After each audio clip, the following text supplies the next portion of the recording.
dont ils seront prochainement l'un des rouages.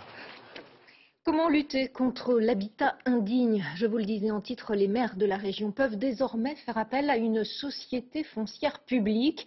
Son rôle, racheter et réhabiliter les pavillons dégradés, cible des marchands de sommeil.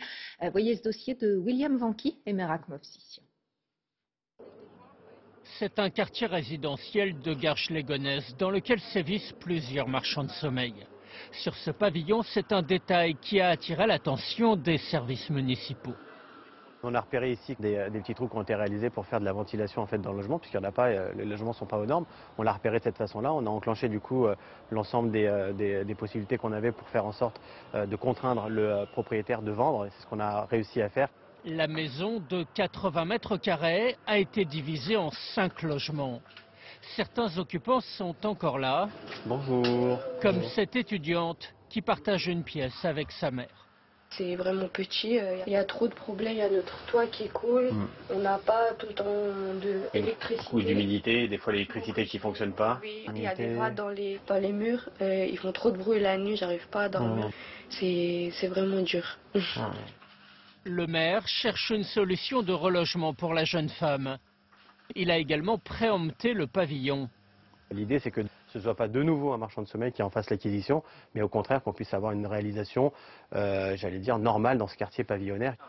Pour cela, la ville a demandé à une société foncière publique, la CIFAE, d'acheter et de réhabiliter les lieux comme elle le fait déjà à Saint-Denis. Cette maison, par exemple, a été saisie à un marchand de sommeil dans le cadre d'une procédure judiciaire.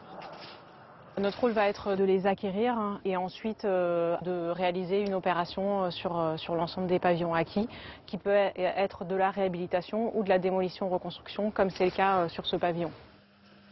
Dans quelques mois, 2 petites maisons mitoyennes entièrement neuves verront donc le jour ici.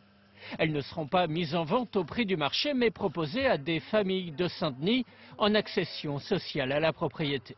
On va avoir des familles qui vont venir s'installer en résidence principale, alors qu'on sait que quand on laisse notamment partir à des prix de l'immobilier très importants, eh bien ce n'est qu'en colocation, et donc qui commence par de la colocation raisonnable et qui devient très concrètement du logement dortoir, avec potentiellement de l'habitat indigne et des marchands de sommeil.